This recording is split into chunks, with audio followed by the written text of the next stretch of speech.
Good afternoon. We're very pleased to welcome everyone to the launch of USIP's report on elite capture and corruption of security sectors. My name is Lise Grande. I'm the head of the United States Institute of Peace, which was established by the U.S. Congress in 1984 as a national, nonpartisan public institution dedicated to helping prevent, mitigate, and resolve violent conflict abroad. We're delighted to be joined today by Assistant Administrator for the Bureau of Conflict Prevention and Stabilization at USAID, Robert Jenkins, who has been USIP's partner on this project. The USIP report that we are launching today was produced by a study group that was led by 4 distinguished co-chairs, U.S. Ambassadors Ann Patterson, Don Liberi, Carl Eikenberry, and Bill Taylor.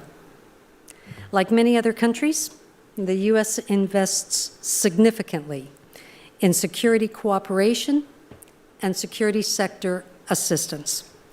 Although there are cases where this assistance has worked well, there are many more where it hasn't. USIP's study group has been looking at why. Over the course of 2 years, the study group has met with dozens of security, political, and humanitarian experts, and also with the defense industry, civil society leaders, and academics. Senior, internationally respected researchers have prepared 4 case studies, one on Afghanistan, another on Mexico, a third on Ukraine, and the 4th on Uganda. And a core interdisciplinary team of experts has compared the experiences of these countries, pulling out patterns and commonalities that together paint a very concerning picture. The report itself is organized around 4 conceptual blocks and the 4 case studies I mentioned. The first section examines the reasons that elites try to capture and corrupt security sectors. The second section describes the mechanics of elite capture, how it actually happens on the ground. The third section analyzes the short, the medium, and the long-term consequences of elite capture. And the 4th section includes 24 comprehensive recommendations that can be used to help detect, confront, and roll back the malign influence of elites and reduce the likelihood of future corruption. The stark conclusion of the report is that the main reason U.S. assistance is not having the kind of impact that we think it should is because the security sectors we are providing this assistance to are captured and corrupted by elites who are using these sectors for their own enrichment and political purposes. Unless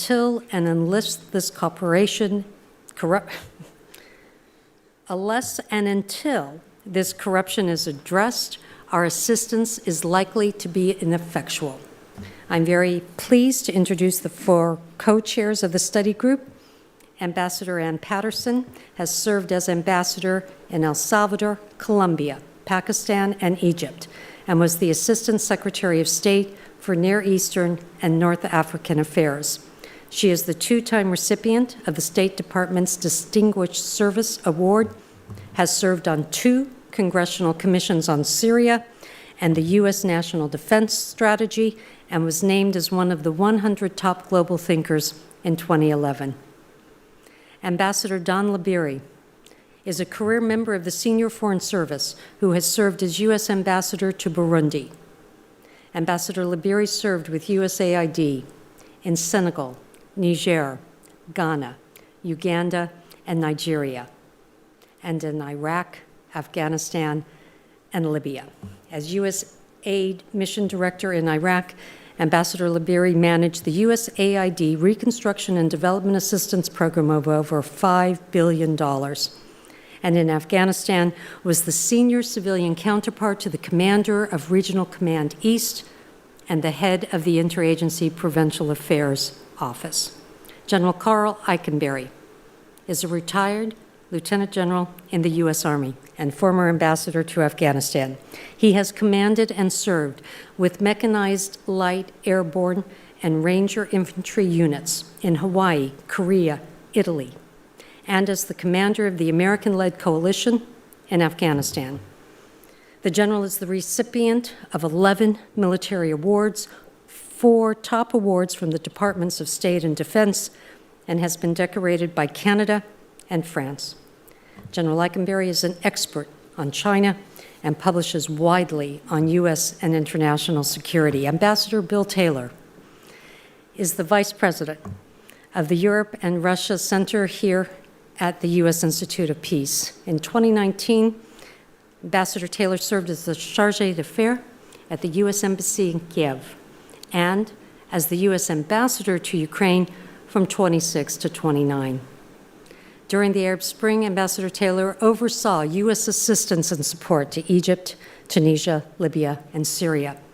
He has served in Jerusalem as the U.S. government's representative to the Mideast Quartet and worked in Kabul in 22 and Baghdad in 24. Ambassadors, thank you for joining us today.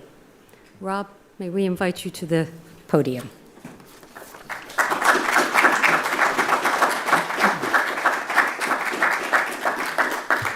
Well, thank you, Lise, very much. It is always an honor and a privilege to be here at the U.S. Institute for Peace. You know, USAID is pleased to collaborate with USIP on this study.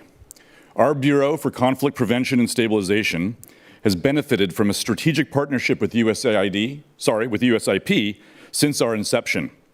With like-minded strategic visions, we've been able to chart a course together on the Global Fragility Act and on tackling a host of wicked problems, like countering violent extremism, measuring peace, or navigating complex conflict systems. Security sector misconduct and abuse is pervasive, and it's a pervasive cause of instability, violence, and violent extremism. Study after study has pointed out the direct correlation between security force abuse and conflict, atrocities, and violent extremism.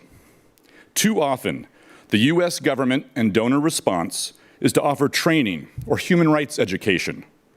Too often, those interventions, often accompanied by larger equipment packages, fail to alter the abusive behavior.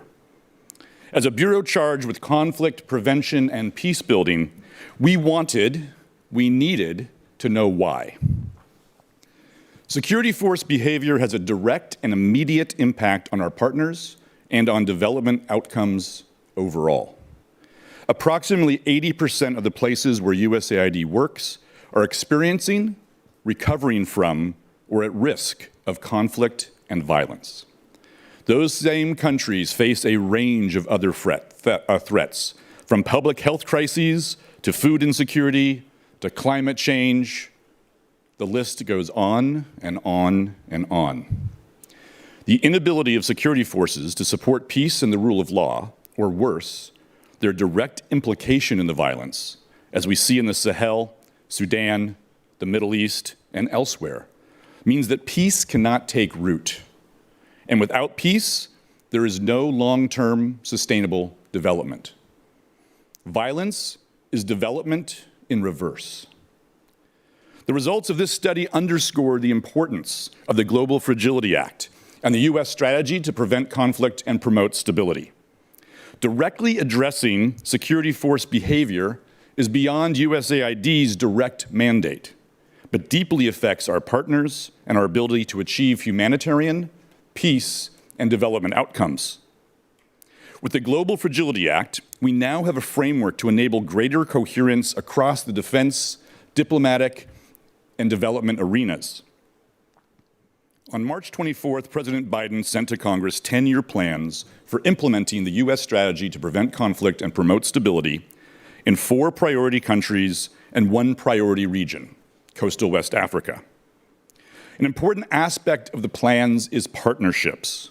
The strategy has 4 objectives, one of which is partnerships. Not only with government, not only with civil society and other donors, but also across the U.S. government, across the 3 Ds as we refer to them: defense, diplomacy, development, but also beyond that to our entire interagency. This study is one tool to help us collectively address long-standing impediments to peace and security and chart new pathways for peace. There's an esteemed panel here of amazing diplomatic heavyweights, so I will step down and let them take the stage, because that's why we came today, to hear from them. Thank you very much.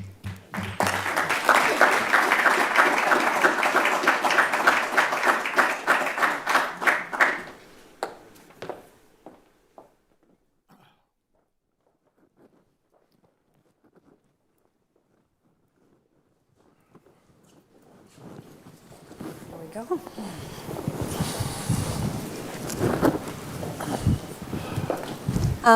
This has been a study group led by perhaps the most distinguished group of co-chairs in the history of the Institute.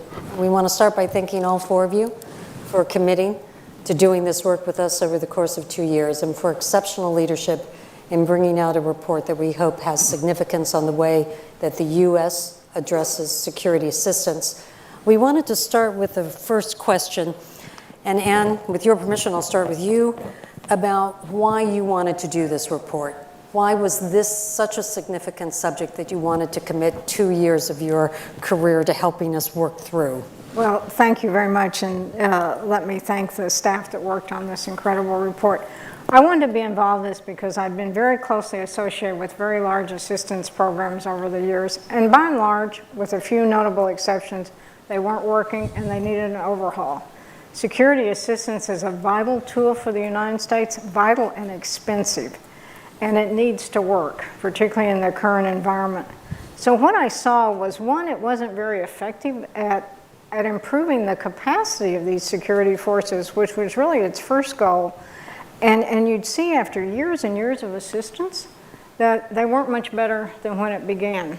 The second thing I saw was the militaries would, particularly the militaries, but other organizations, would drive the security assistance to groups and leaders that supported them.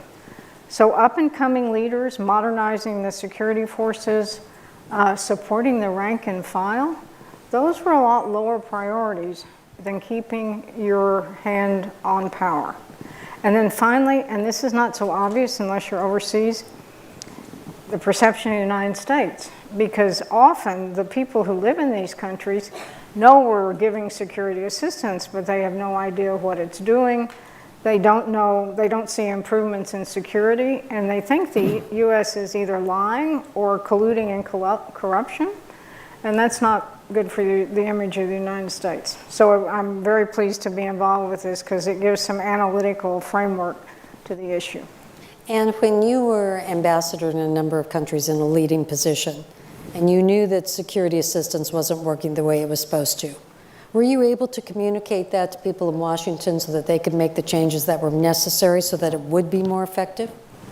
Yes, and it's not that people in Washington don't know this doesn't work, but some of these programs are so large and so entrenched and really have nothing to do with security assistance reform, but have to do with the broader relationship.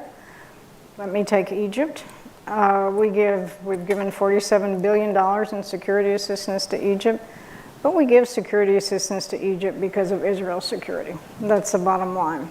So there's a lot less interest in security sector reform after, 40 years of assistance. And this is going to be a theme that we come back to several times in today's discussion, the trade-offs that the U.S. often faces when we're trying to promote reform and at the same time maintain a strategically important relationship in a country of great strategic importance to us. Bill, why did you want to be part of this study? Thanks, Lise. I've been spending a lot of time thinking about Ukraine and Russia, of course. And there's an aspect to this issue of security assistance that began before, which we began before the big invasion of the Russians into Ukraine. And at that time, the elite that we were concerned about, and I'm looking at the team here that on your staff here, Lise, who did such a great job, recognized that elite capture, this idea that some people in big positions, important positions in these countries can work the assistance programs, our assistance programs, to their own credit, And we wanted to identify the elite in Ukraine, and it was the oligarchs. So it was a little bit different from some of the other examples, so I wanted to be sure that we got that part in. Now, since we've been doing this study, the Russians have reinvaded in big time Ukraine, and security assistance to Ukraine has gone up a lot. We were over at the State Department here 2 days ago, and they described how security assistance to Ukraine has gone up by 10,000%. This is what a lot. Now, That's a lot. and this is a good investment. I'll leave it at that, and we'll come back to this. Because, Bill, one of the things that we'll want your insight on is the question about investing in a security sector or a justice sector that we know is corrupt. But we think it's so important because of the threats that they're facing and their importance to us and their importance to global security that we do it anyway. This is a tension, Lise, that is worth exploring. And the Ukraine example is the perfect one. And you're exactly right. We want Ukraine to win this war. And we want them to win the peace after the war. So they need to both defeat the Russians and they need to reform their institutions. And so they need to do both. They need to win both. They need to win the first one first. But then they need to have this kind of work done now. And we know, Bill, that in the discussions in Congress and across the administration, that this issue of corruption, of elite capital, key institutions of Ukraine, is part of the discussion about the support that we provide them. You're absolutely right. You're absolutely right. In order for the support to continue, in order to maintain support from the American people, the Congress, which has been there, it's been bipartisan so far.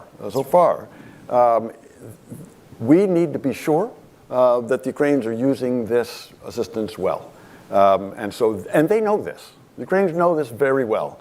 That continued support from the United States, but also from Europe and other institutions, depends on confidence in them. Don, why did you want to be part of the study? Right. Well, similar to my colleagues, as you look at security sector assistance and you're on the ground for many, many years, witnessing it in different programs, the key thing that does come up are the lack of results and this effectiveness gap that we are looking at and that we're trying to parse and get to understand better for the future. Certainly in Iraq and Afghanistan, we saw this a bit in epic proportions. What I would say, though, one of the key reasons I wanted to be involved with this was looking toward the future, and particularly in sub-Saharan Africa, as we start to see that Africa, I think, will be the next wave of CT as the U.S. looks forward. We've already seen this happening. There are large swaths of ungoverned spaces. Many militia, as we know, are developing. We have internal conflicts, such as what's going on right now in Sudan. And we know that there are also issues related to rare earth minerals that are also manifesting as another part of great power competition, and that will only continue. The other thing is, as we look to the future, there's going to be increasing humanitarian issues in sub-Saharan Africa, a tremendous amount of internal displacement, waves of migration, and one other thing that I'll just put out there that I'm not sure is fully on the radar of some people is that the doubling of the population in sub-Saharan Africa in the next 20 to 25 years poses its own element of security issues. And so what we have to do now is look at how can security sector assistance from the United States help to address some of these issues. We certainly know that the U.S. military is not going to be able to fight in many fronts, can't be thinned out. And so what we need to do is really work with our partners on the ground in these countries to help ensure that there are well-trained professional militaries, particularly in sub-Saharan Africa, because it's not, it is 54 separate countries. And so it's a lot of modernization, a lot of bilateral as well as regional and multilateral work that needs to go on. So applying the lessons learned that we've gleaned from this report, I think is extraordinarily important for the future. And that if we don't do it, it will be at our peril. particularly as we look at the challenges to come. Don, one of the things that we hope to explore in today's discussion is how do you do security assistance in countries where the political leadership is looking in a different direction, is much more interested in the status quo than in changes. And if you look at a number of the countries where you've represented the United States, where you've served, this has come up. When you've been faced with that situation, what do you think is the best course of action for the representative of the United States government? Well, you've highlighted one of the key challenges that we have in terms of elite capture, and particularly when it relates to regime survival. And we face this in Uganda, which we'll talk about in a little bit. And I think that one of the things that we have indicated in terms of the recommendations for the future is to really highlight, confront this issue of elite capture. Try to mitigate it. I think it's incumbent upon the United States to use the tools at our disposal to not just push things under the carpet, but to elevate the issue and make sure that we are engaging in the kind of conversation that we need to have with our counterparts. I also think it's very important to help develop the institutions that can serve as a counterweight, if you will. Civil society, looking at other elements outside of the executive that's trying to maintain its own regime survival. So assistance to legislatures, assistance to the judiciary, assistance to a free press. These are all elements that the United States government can support in these countries, again, to try to address the issues of elite capture and try to mitigate, highlight them, mitigate them, and lay out a course of action for the future. Bill, the situation couldn't be more different in Ukraine, where you have a leader who, in the middle of a war, came out and said, I'm going to take these steps against corruption. At the height of the war, was so committed to countering the problem of elite capture that he took these extraordinary steps. He did, Lise, he did. And it goes back to one of your earlier questions. He has to show that there's no tolerance for corruption. And when the press in Ukraine dug up, found out, exposed a real problem of the Ministry of Defense buying food for soldiers at elevated prices. And Zelensky, you're right, President Zelensky, no tolerance. That guy's gone. They unearthed other problems, and he acted against those as well. But it's for exactly the reasons we talked about earlier. He has to demonstrate to his people, to the Ukrainians in the first instance, but also to the donors, the people who are supporting him with a lot of money, that he has no tolerance for this.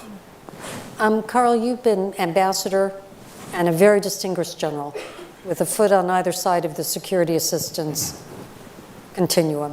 Why did you want to be part of this report? Well, Dawn actually mentioned what my primary interest was, and that she referred to great power competition. So what I'd like to do, Lise, is first just talk about my three colleagues here and then come back to great power competition. So you have Ambassador Ann Patterson, and she has served in the Middle East. She's served in South Asia.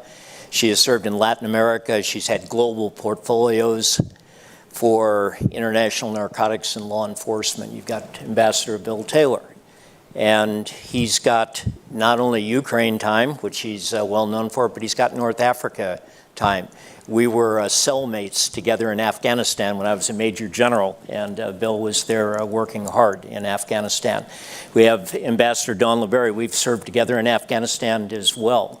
And she's one of the most, she's, in my mind, one of our top Africa experts we've got with government service behind her. And she's got North Africa time as well, along with Central Asia. So we just covered a lot of the world there. And we're all colleagues. And in this project, we would come together a lot, enabled by this tremendous staff. And we'd talk about our experiences.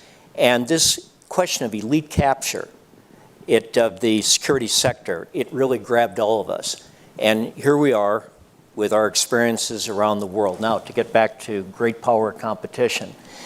So we're in this era of great power competition. We had our unipolar moment at the right after the Cold War. then there was the war on terror, and now it's great power competition. So you have people that talk about great power competition. They say, well, that is great power competition is going to be in the Western Pacific, and it's going to be in Ukraine, maybe in the Caucasus, and maybe in the Balkans. That's great power competition. Great powers, by definition, in their near abroad, they have intense interest. And if they're a great power, they've got global interest as well. So what do great powers do? They look at the world and say, I need access here. I need access to markets. I need access to protect my investments. I need access for movement of goods. I need to protect sea lines of communications and airlines of communication. I need to have stability in these parts of the world. And I'm going to be competing at times, and I'm going to, at times then with intense competition, need to be thinking about ways how to deny a potential adversary influence. That's not to say then that great power competition means that the whole world now is going to be proxy wars, but hopefully we can find ways to collaborate and to coordinate and to work together. But we're going to find a lot of instances where there's going to be competition and intense competition. So Russia today, it's concerned with its near abroad, but it's active in Africa with the Wagner Group. It's active in other parts of the world. China, it's concerned with its near abroad, but increasingly, as its interests go global, it's out there competing. And then we look at that part of the world, to get back to our conversation. Much of that world that we're looking at is poor, or it has huge problems of income inequality. It has problems with fragility, insecurity, instability, and that gets back then to what my colleagues have been talking about the importance of security assistance and security sector reform. So these are issues that, Lise, we ignore at our own peril. There's that line from attributed to Trotsky that you may not be interested in war, but war is interested in you. Yes. So with security assistance, we may not be interested in it, but it's interested in us, and it's something we have to deal with. I think this report has done an exceptional job of identifying problems and possible ways ahead. Carl, there have been other reports since the end of the Cold War that have drawn attention to this problem. And I think one of the issues that all of us share, a concern we all share, is what is it going to take for the U.S. to change the way that we do security assistance? Why will this report be different? Yeah, I would say, Lise, that many times when you look at global security problems from a U.S. perspective, you can say that perhaps the so-called national security elite are out front and trying to pull people behind them. I think we're in a environment right now where the American people, somewhat disillusioned after the experiences in Iraq and Afghanistan, are looking inward right now. And I think that an important part of this is getting out there and talking to the American people. Make sure that they understand what the stakes are, and then they, in turn, go to their representatives. I'm going to use that as a segue to talk about the 4 case studies. So if you read the report, there's a section that identifies commonalities across countries where we're providing security assistance. And then the report has 4 in-depth case studies. One is on Mexico, one on Afghanistan, one on Ukraine, and one on Uganda. So, Carl, when you talk about issues of concern to the American population, bringing this issue right to the heartland, Anne, you oversaw the case study on Mexico. And I think anyone who lives on that long border or near that border or in any of our cities where there are large numbers of immigrants that come from Central America and come from Mexico, that we're really concerned about what's happening with the security forces in Mexico. We know that predatory security forces are a major driver of immigration. Tell us about the case study in Mexico and what we learned from it. So, Lisa, this relationship with Mexico, there's nothing more important to the American public in general. And you look at overdose deaths, there were 100,000 overdose deaths in the United States last year from drugs versus a couple thousand when we went from cocaine, when we went into Colombia with Plan Colombia 20 years ago. 100,000 deaths. And the effects on Mexico are dramatic too. The violence in Mexico has soared. It's one of the most violent countries around now. So what did the report show? Actually, there are two case studies embedded in the Mexican part. What they both show, though, is the militarization of the drug war in 2006 had very toxic results. And one of them shows how the consolidation of law enforcement and prosecutorial authority in the case of a corrupt governor, only managed to accelerate organized crime under his jurisdiction. And despite U.S. assistance, which I think the report suggests was sporadic and not very well focused, and nothing like the resources and the long game, which is one of the important recommendations of this report, nothing like the long game that we invested in Colombia over 23 years. So I think U.S. assistance was perhaps not well focused in this situation. And then we've talked to people involved in some of these programs, and they say, this was surprising to me about Mexico, that we really didn't have a good understanding of the complexities of the federal relationship and the overlapping jurisdictions of the law enforcement agencies. So there's a lot in here to digest, but I think it's hugely valuable. And again, nothing's more important to the citizenry of these two countries. Don, when you oversaw the project on the case study on Uganda, what was very striking about it? Well, as you were saying, Lise, context is hugely important. So we have to look at the context in which we engage in Uganda and in which, we do our security assistance. So in 1998, there were bombings at the American embassies in Kenya and Tanzania. Uganda was meant to be the third one. It got thwarted. And part of the reason it got thwarted was because we did have an engagement on the security side. And as we looked at that even before 9/11, that launched a whole element of the global war on terror. Mm-hmm. And so the United States was looking very closely and carefully at who could we partner with. And so Uganda emerged as a very large partner in the fight against the global war on terror. And so what happened over time is that we engaged in our security sector assistance. Unfortunately, though, that also gave license to the ruling regime to develop elite capture of the security forces and to focus themselves on regime survival. And it's worked. They've been in power for 37 years. So we have to look at what some of the consequences are of elite capture. Now, during that time, we had very good relationships with Uganda, not just from the security sector assistance element, but also from the bilateral element. We had excellent programs in helping Uganda do economic reform, in having programs on reducing HIV/AIDS, and looking at the Africa Growth and Opportunity Act. So we had a very robust bilateral relationship. Unfortunately, though, over time, we kept using the lens of the global war on terror, if you will, to sort of look away a bit at the elite capture, the corruption, the insidiousness that was happening within the ruling regime as it sought to co-opt the military, to use opportunities for rent-seeking activities, to militarize the civilian institutions. And so, unfortunately, there were many unintended consequences of our interaction and our relationship. And the case study bears this out and shows how that happened over time, but also the context in which that occurred. So one asked the question, well, why didn't we do more to stop that? And you have to then look at what are the levers that you have to try to enact some of that change.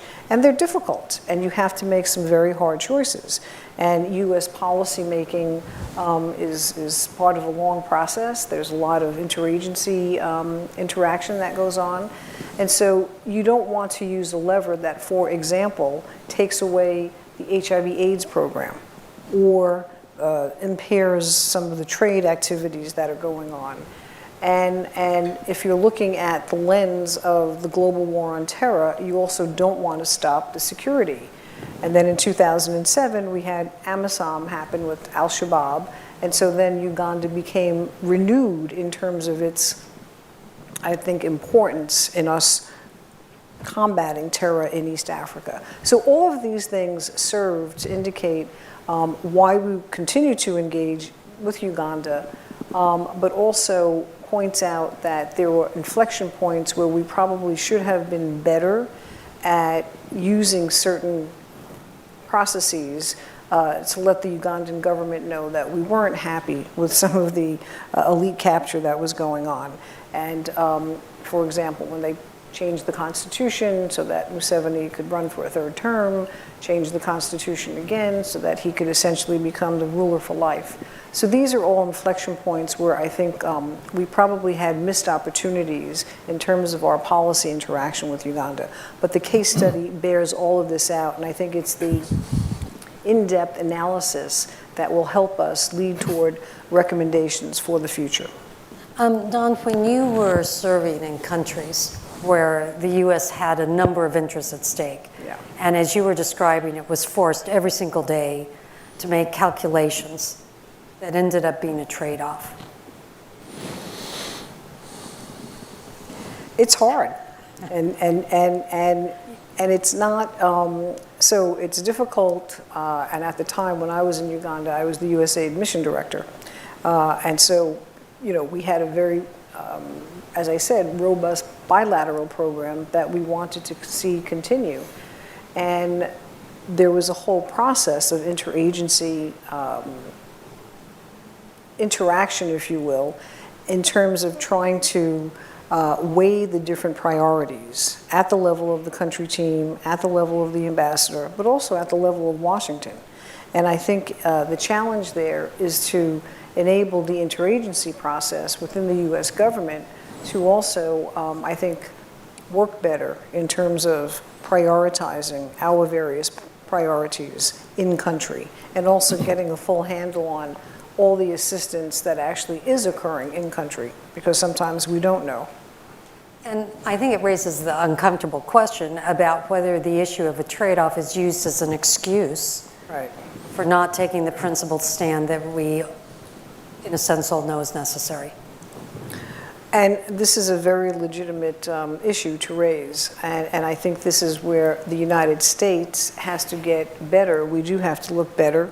We do have to look inward. We have to make some of those very hard decisions, and not just use the lens of global war on terror or great power competition as the excuse that says, well, we'll turn a blind eye to this because we need to do that. And I see you smiling. Did you want to come in on that one? No, but there's, in the Middle East Bureau, we used to say that there's no place in the world where our values and our interests are in greater conflict. And that's basically the tension. Bill, you were presiding over a case study that, when it started, was important and then became central to global peace and security. Right. It turned out that the great power conflict that Carl was talking about played out in real time. But the case study that we started before the big war, the renewed war, and finished while it was going on, was very interesting. I mentioned the oligarchs as being part of the problem, and the way the oligarchs influenced decisions and the way they used it was through the judiciary, through the courts. And the case study actually picked out one of these courts. And Rob, USAID mission there in Kyiv, really helped on this, because this court was notorious. It's the Kyiv District Administrative Court. So KDAC, the Kyiv District Administrative Court, and it was known to be A, corrupt, and B, corrupted by Russia-oriented oligarchs. So the Russians could influence decisions of the Kyiv District Administrator. Now, District Administrative Court, you think, what influence can they have? It turns out, because they had responsibility, authority, jurisdiction in Kyiv, they could oversee decisions, any decision of the government, of the national government. And so they would overturn decisions of the Rada, of the government, that the Russian oligarchs didn't like. I said the USAID mission there, I said, there must be something we can do. And it turns out that the USAID lawyers came up with a solution. They said, you know, the president of Ukraine we found this provision in the Constitution, in the Ukrainian Constitution. The president of Ukraine can eliminate a court. So I said, good, write it up. So they wrote it up. I took it in to the president and his chief of staff, gave it to them. This was in 2019. They said, thank you very much. This is very interesting. Didn't do anything, Lise, until last fall, in the middle, your question before, in the middle of the war. And it was so clear that the fight against the Russians, the Russian invasion, the Russian threat, the Russian aggression was such they had to take all measures they could. Great power competition played out right there, and they eliminated the court. They just eliminated that court, and that's in the case study. So that was. So I thought the case study was very helpful on this one. Carl, you oversaw the Afghanistan case study. And of course, we are all aware that with the withdrawal of U.S. forces from Afghanistan, there is a national project underway to rethink what we did in Afghanistan and take a critical look at why what we set out to do didn't turn out the way that we had expected it to. Well, first thing I want to say, Lise, is this report, the whole report, but the section on Afghanistan, which I know reasonably well, I've seen for 15, 20 years reports on Afghanistan. This case study, not me, it was the staff, the very best analysis of Afghanistan that I have seen to date. It's superb, detailed, it's balanced, and it's policy relevant. To get to your question, then, what's the so what here? So the particular case study, to try to do it justice very quickly, was that 2009-2010, the United States knows that it's failing in Afghanistan. So it's going to raise the level of effort, even before President Obama's surge. So more resources starting to go, more military commitments, and the Afghan National Security Force project is not delivering the capabilities to provide security around the country. And the government of Afghanistan, relatively weak and fragile. So the idea is, well, we've got troubled areas in Afghanistan, and the way that we'll get security here is to raise local militias in a very controlled project called the Afghan Local Police. So there's areas around the country that the Afghan National Security Forces can't get to. They're important. So we'll create these local militias with good oversight, and they'll provide local security. Think back to our Revolutionary War. It's going to be the militiamen that are taking care of the communities. Sounds like a pretty good plan, and there were some successes. The balance of the report shows there were some successes, but by and large, it was a failure. What happened? Elite capture. With all of these local security forces, entrenched interests that were not understood, and the entrenched interests took control of those security forces. And what happened, in fact, we violated the at least do no harm rule. So we then created these security forces, and they proved toxic and cancerous. Sometimes they would increase the interethnic fighting. Sometimes they would cause problems of more criminality, more narco-trafficking. So then what do we learn from this? Well, the idea about the community approach, it sounds reasonably well. But when you want to go with the community approach and you're militarizing it, you've got a lot of problems that are there. First of all, what's your assumptions? Well, on the U.S. side, our assumption was that we were clever enough. We had the local knowledge in order to do this, but we didn't. I was once talking to the Russian ambassador in Afghanistan, and sitting with Andre, and he had been in Afghanistan during the old Soviet occupation. So he talked about these areas, which I remember the case studies were done in 4 different provinces. And this Russian ambassador was saying, yeah, that particular area was trouble for us throughout the occupation. It was trouble during the Civil War. It was trouble during the Taliban time. And we come in and think we're going to be able to figure this out. And then what's the longer term commitment that we're showing? You know, for the Afghans that have seen the Republican government, have seen the Soviet occupation, have seen the Civil War, have seen the Taliban, and now seen us come and go, what are their timelines? So we're there in these communities saying we're here forever. And they knew we were not.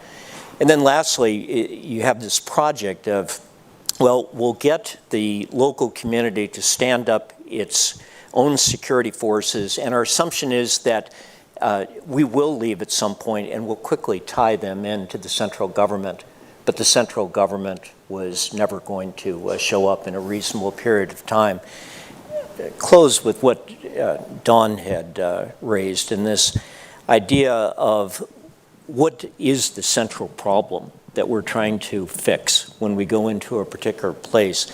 And Dawn, I agree with you entirely. I went once a couple of years ago to a very large African country that has a problem with Boko Haram, which I won't mention the name of the country. And so they're talking to the American country team and talking to the Nigerian military leadership. Say, what's the problem? Boko Haram. Boko Haram. Said, look, I'm not a expert, but I know that your country's got more problems than Boko Haram. Finally, I got a quiet session at the embassy, and I had a quiet session with that military, and they said, look, we get money from the United States, and we get money from Washington if we define the problem as Boko Haram. If we define it in another way, we're not getting money for this. So this is a real challenge that we've got to face. So the programmatics, what is Congress saying this money is appropriated for? What's the administration saying this money is appropriated for? And that has consequences, because you'll start then defining the problem in order to make sure you're aligning with the programmatics.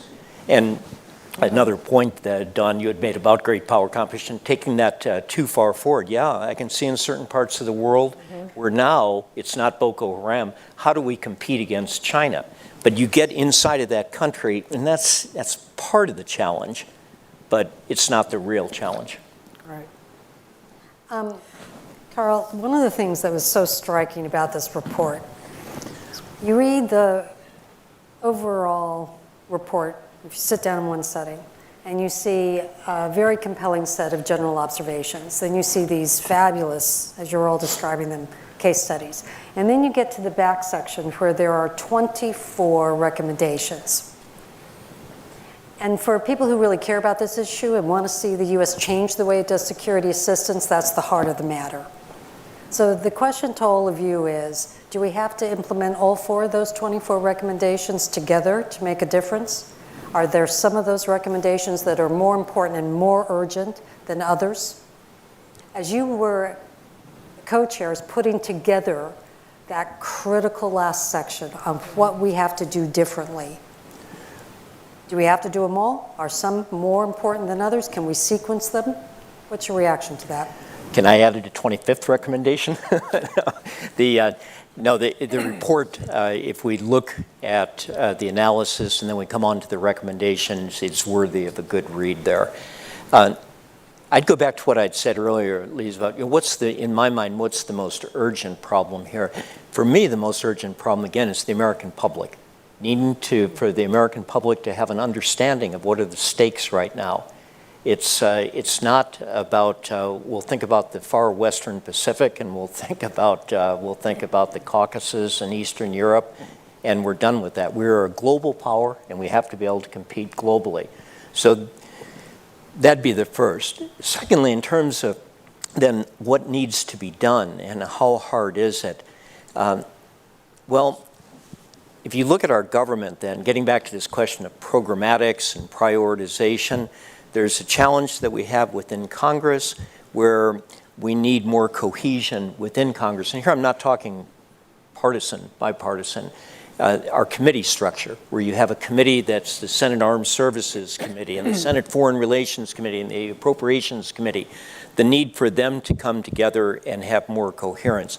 Within the administration side, yes, there's also a challenge there where I think, and you'll probably talk about that, and we've talked about it a lot though, but very frankly, the erosion of State Departments, authorities, especially after 9/11, and the need to rethink then, as an administration of executive branch, how do you integrate your efforts? And then finally, how do you integrate the efforts between Congress and the administration? And that's hard work because it's legislation, and legislation is sometimes difficult to get through. And the final other point, and I think this can be done, but it still requires legislation, is all of these trouble spots we're talking about are troubled in their own ways. And you've got to be close to the ground in order to have the empathy and the deep analysis to get back to Washington and say, what is the central problem here? But so much of what goes out to our embassy teams is stovepipe, streamline, and you end up then with ambassadors that don't have a lot of flexibility in order to have a comprehensive country team approach. So that'd be the final point, ways to delegate more out to those country teams. And when you looked at the recommendations, what struck you? So some are easier than others, not more important. And the easiest one, I think, and it's not that easy, is transparency. The U.S. government does a terrible job of being transparent on what it actually provides to these countries. So it's very difficult, even when you're in the system and in an embassy, to see what's really going on. And I think this problem has expanded dramatically in recent years with new defense authorities. So you have this proliferation of programs and assistance. So the American public and American officials can see it. And then we need to require that countries that get the money be transparent too.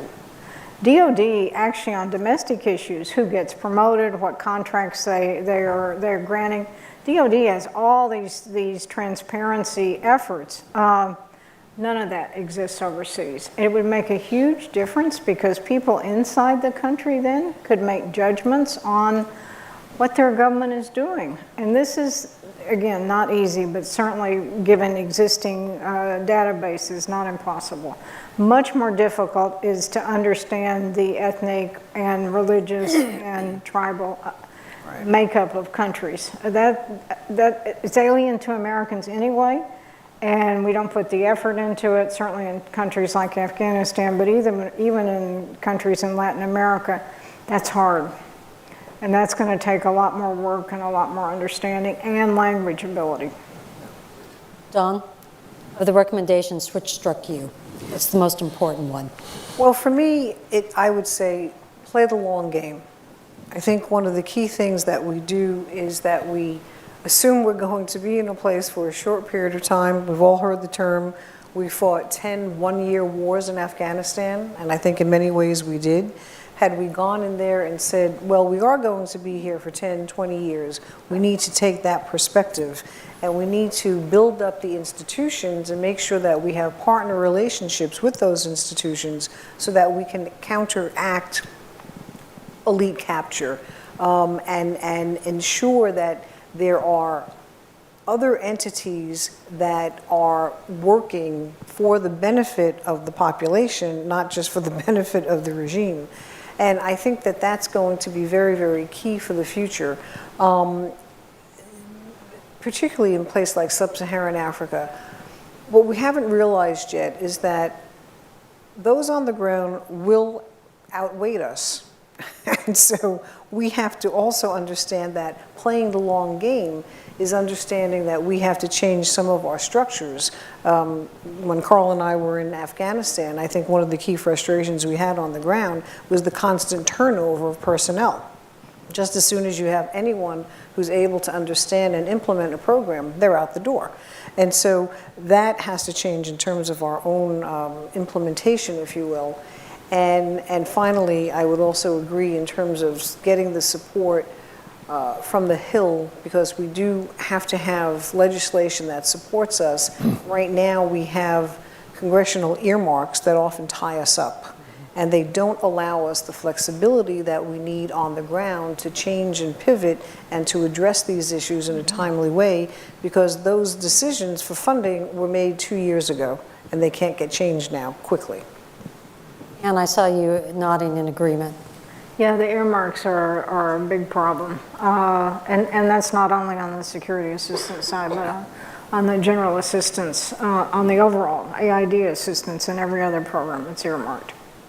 Bill, on the recommendations? Yeah, transparency is, I think, a really important one for all that Ann started off with, and for maintaining support within the country that we're talking about, but also here.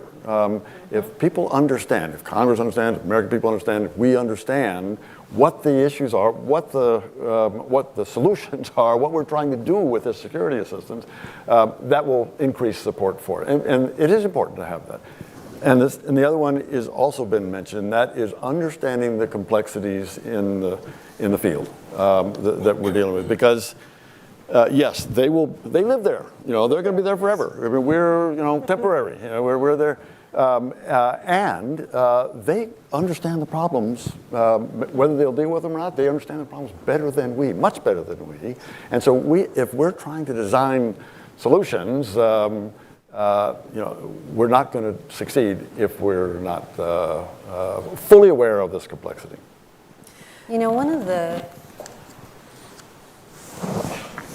the aspects of the report that isn't stated exactly but implied is that in trying to assist security sectors, in some cases, in many cases, the U.S. is actually making them stronger, actually contributing to the problem, making it worse for the people of those countries.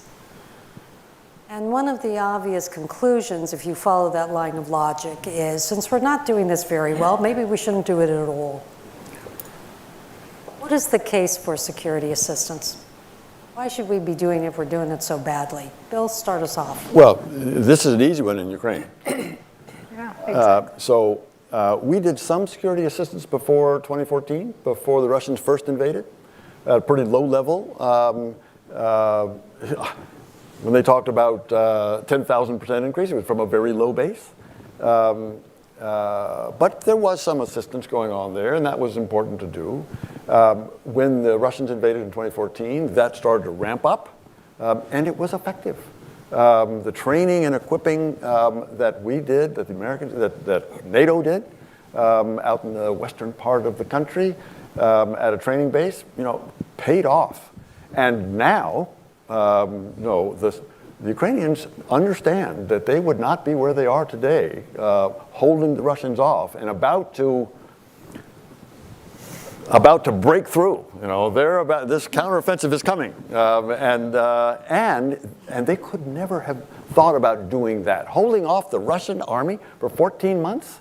You know, this is a major. I say this investment is paying off. So it's important to do this well.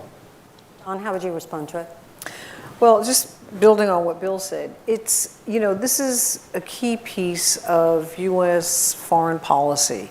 And, you know, we need as many legs of the stool as we can possibly get to engage and to implement our foreign policy. It's not a question of not doing it. It's a question of doing it better and looking at how we can learn from these lessons learned through the case studies.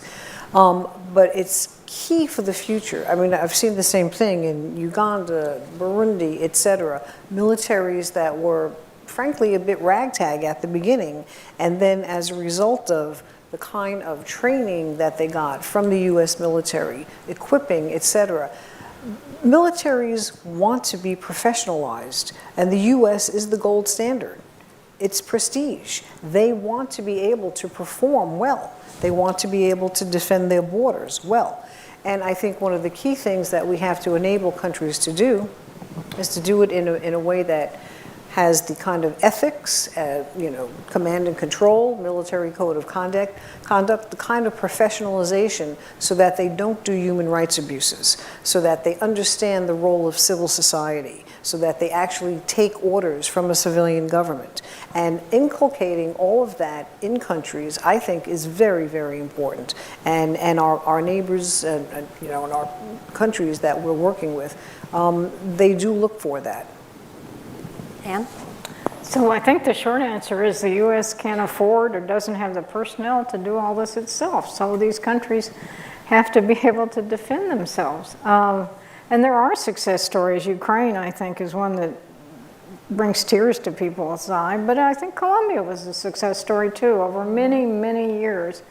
And the U.S. had been involved there really since 1952.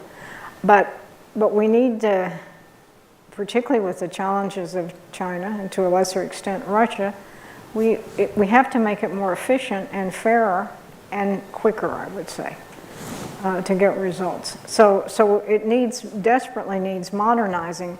I would say, yes, in many cases it's been negative. More often it's just been a waste of money. And we can't afford that anymore.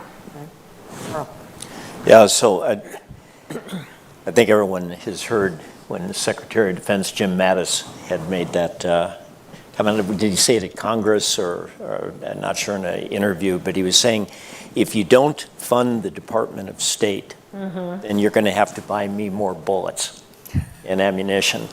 And so to the question of, well, this is hard work and we don't have a great track record, should we just walk away from this? And I think what we've talked about up here this afternoon is you walk away from it at your own peril for a lot of reasons, and you're going to be back in there, and it's going to be a lot more expensive. But I hope that in this conversation we haven't come across as pessimistic that this is too hard. There are things that are being done right now by the administration, by Congress. I'll give you a military example. So the United States Army, very innovatively, several years ago, created what they call Security Force Assistance Brigades. Several thousand soldier elements, officers, and non-commissioned officers. And what their focus is a particular part of the world. They work with a regional combatant commander, and they develop a cadre that's good at security cooperation. That's a big innovation. And I know that State Department, USAID, they've talked about how can we develop more core regional expertise. That's hard work to do, because how do you manage a cadre of diplomats or soldiers that are devoting a large part of their career to a unique language group and a unique part of the world? So not easy, but can be done. And then secondly, I think that there is more realism as we get farther from Afghanistan and Iraq, more realism about as you approach these problems, not looking for that breakthrough that in a year from now we'll declare victory and leave. That this is going to be long-term work. It's going to be dynamic. We'll have setbacks. We might have to leave because the elite capture has gotten so bad and we can't resolve the issue with the transparency that we'll have. But on the other hand, I do see now more conversations going on about taking that longer-term approach. There was a famous quote about Afghanistan from the UK, at that time a conservative parliamentarian, Rory Stewart. And Rory Stewart said, when you look at these problems, the question is not what you want to do, it's what can you do. And within the area of security assistance, there's a lot you can do. All right, well said. With your permission, may we take questions from the floor?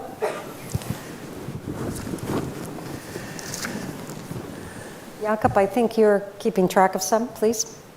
Yeah, first question from the chat here has to do with exactly what Ambassador Eichenberry just mentioned on long-term investments. And so the report recommends that the U.S. government and other donors play the long game by addressing drivers of elite capture through long-term investments to improve governance. How easy or difficult is this to do in practice?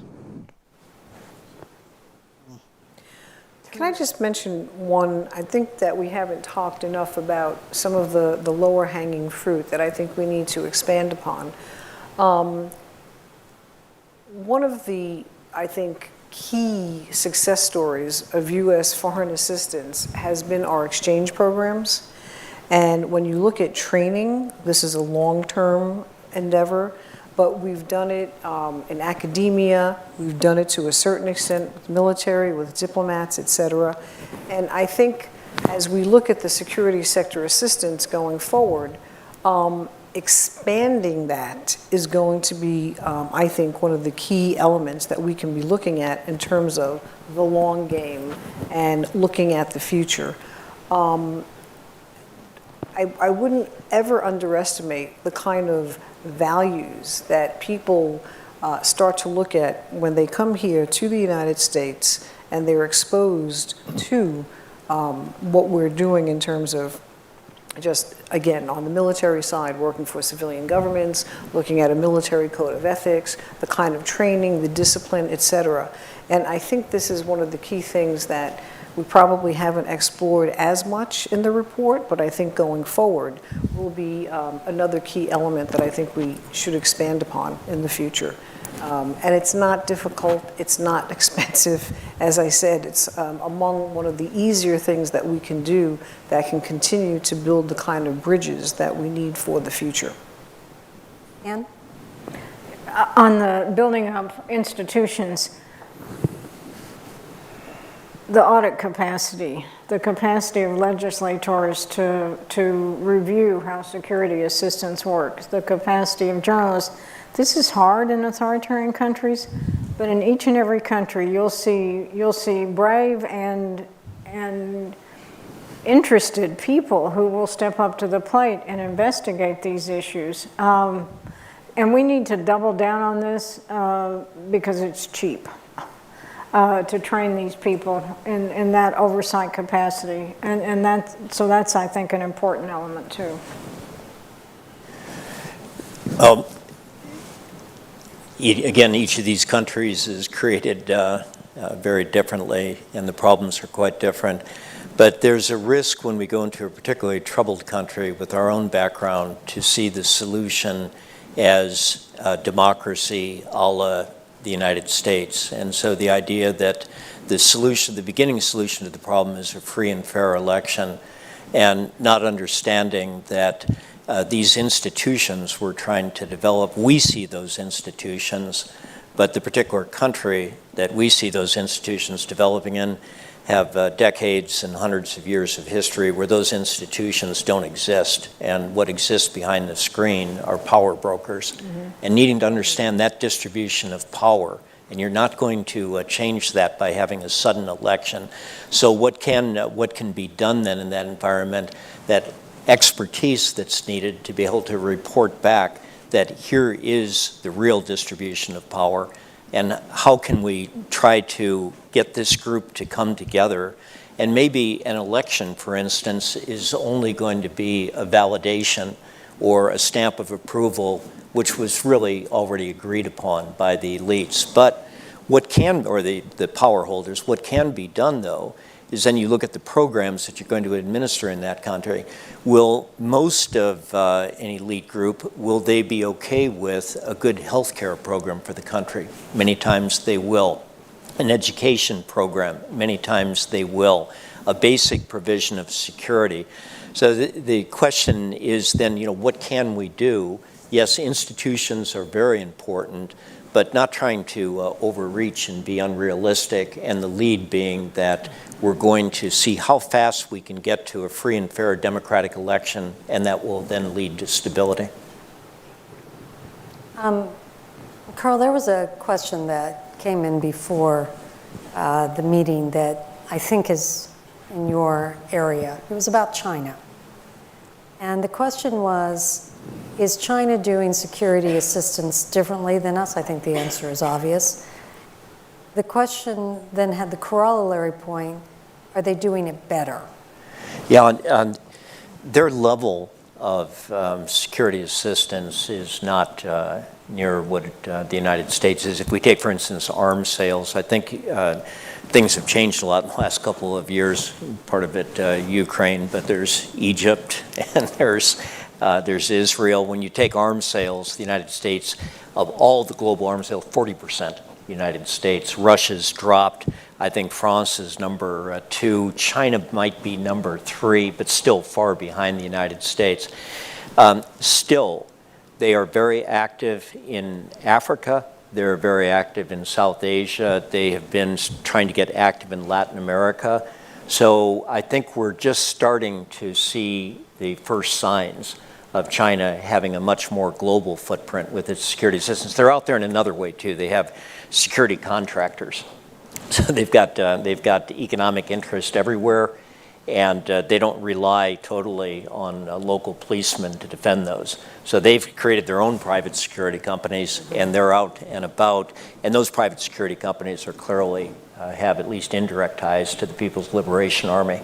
So to answer the question, still they're far behind the United States, but I would expect over the next 10 years we're going to see a lot of movement from them. Thank you. Other questions from the floor? Jakob? Oh, we have 2.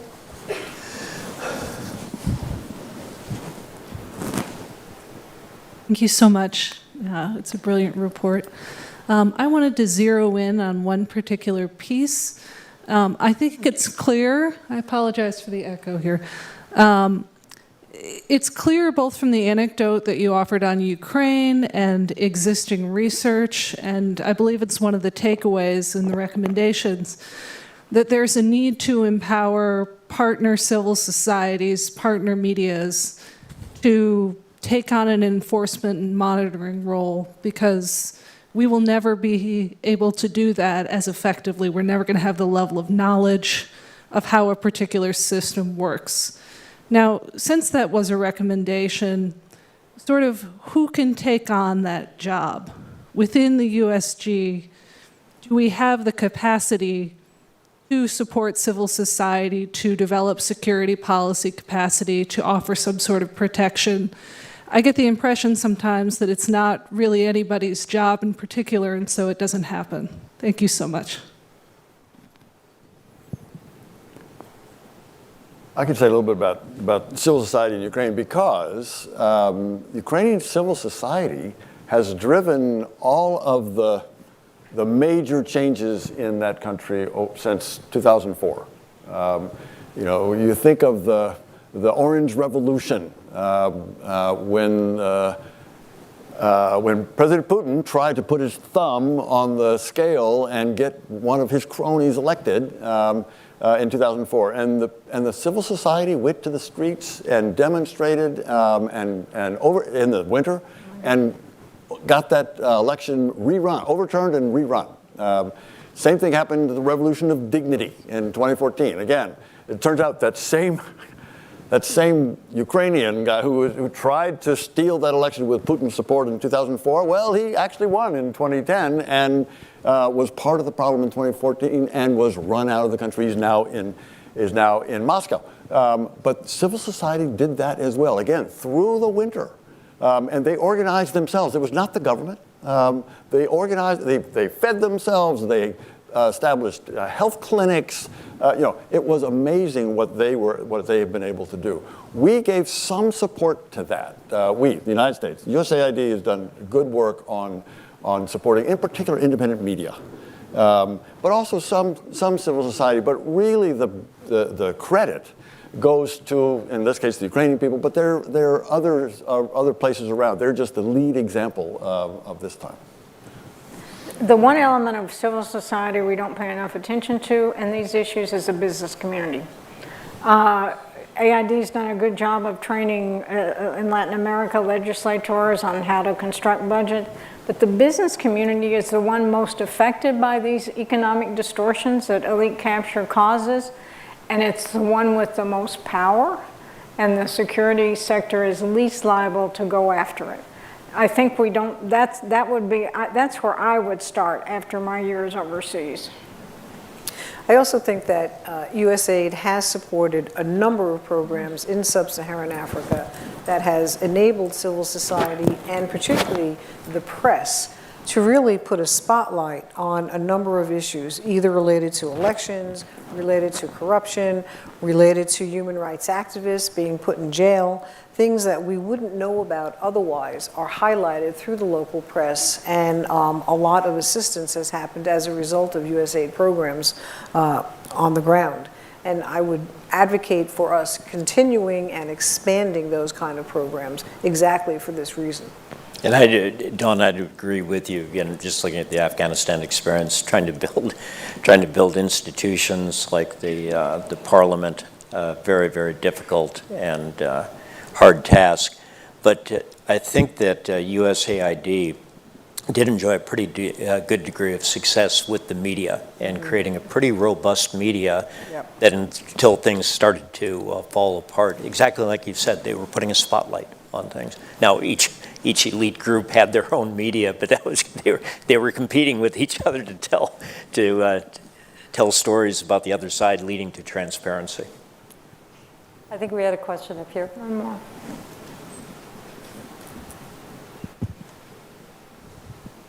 Thank you.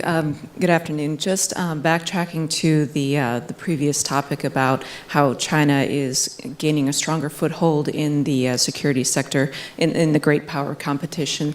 To Ambassador Liberi's point, playing the long game, are there any suggestions or good case studies or any positive influence factors that we can start to implement now before China gains too strong of a foothold that we can't combat anymore? Carl, you want to start that one? Yeah, so the competition that we have with China, when you get into the area of security assistance, many will say, well, what China offers is cheaper systems that are pretty good and not as expensive as U.S. systems. The Chinese will not ask questions, so you hear that from the customers. They don't ask questions. The United States, you've got all kinds of questions. You've got Leahy, and so we don't want to do business with you. We should be careful about then, do we take that and so now we're just going to throw values aside and we'll go ahead and not worry about disclosure of our technology. We have to compete. You want to be careful about that. First of all, with regard to the equipment piece of this, still the United States, not only our equipment, but we the United States has is look at our alliances and our partnerships around the world. If you look at the Gulf region, what can we do there? What can we do in most parts of the world? Not only do we have a very good military and a very reliable one, but we can bring a lot of other people in as well. We're conveners. We're the only ones that can do that. And then this question about no questions asked. Well, you're talking to some of those people that say, well, Chinese don't ask questions, and you can look at them and say, yeah, but you've got an enemy across that body of water. And when I've talked to them, they say the same thing. The Chinese don't ask any questions. So is that real leverage from that particular country, or do you need to take a more strategic view? But all of that said is that, as Ambassador Patterson had said at the outset of our dialogue here, that at the end of the day, these pose real dilemmas for the United States in terms of that competition. We had those dilemmas in the Cold War, and you were talking about the Middle East is such a great challenge of values versus real political, geopolitical interest, and trying to find that balance. It's never going to be black and white. There's going to be a lot of shades of gray.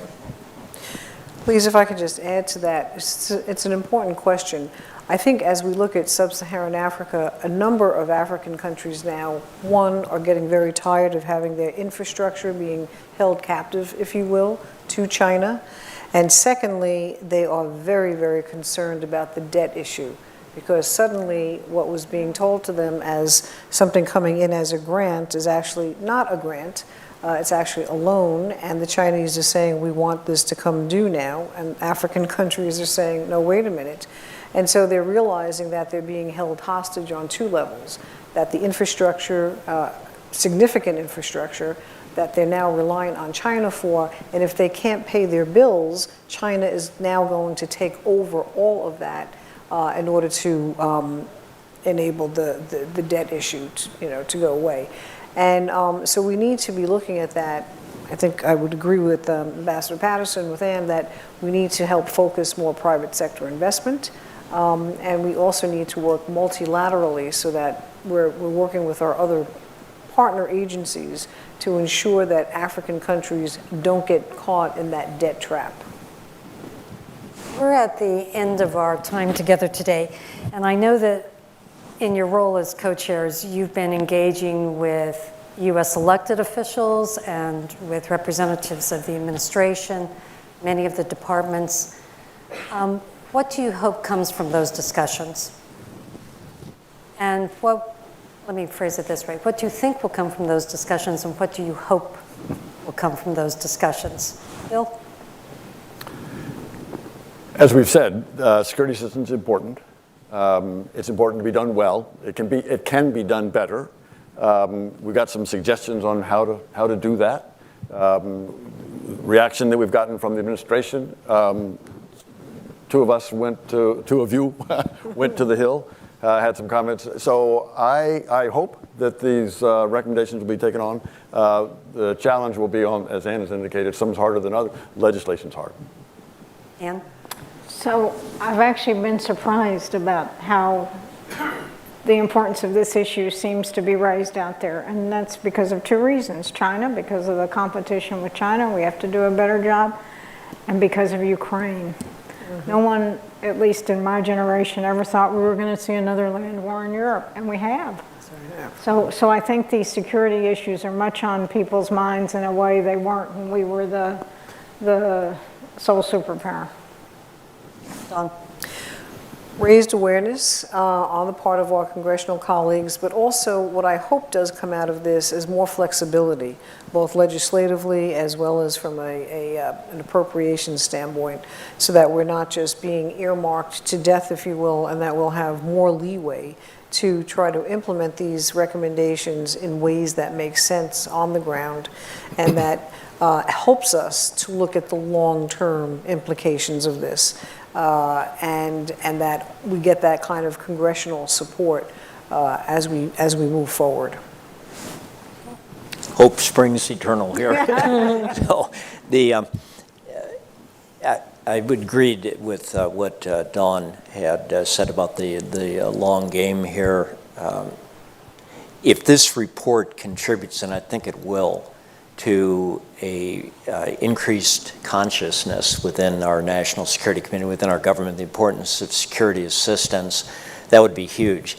You know, when great powers, as they go through history, their environments change, the paradigm changes. So most of us were old enough to experience the Cold War, a paradigm. Then the Berlin Wall came down, and we were trying to find a paradigm until 9/11, and then we created a paradigm, and maybe that wasn't the best paradigm. But we're clearly moving into an era right now that there's a new paradigm being developed. It's got great power competition, but it's global in nature, and it's going to find a way to integrate this very complex set of security challenges that the United States faces. And security assistance is going to play a very fundamental role in this new security paradigm. Of that I'm confident. So I'm hoping then that this report will get out there and it will stimulate a debate. Thank you. Before we conclude, we would like to appreciate and acknowledge the exceptional team that worked with the co-chairs to produce the report. Philippe, Alan, Jakob, all of the colleagues who were part of it. If you can please stand so we can applaud you. Yes. Excellent job.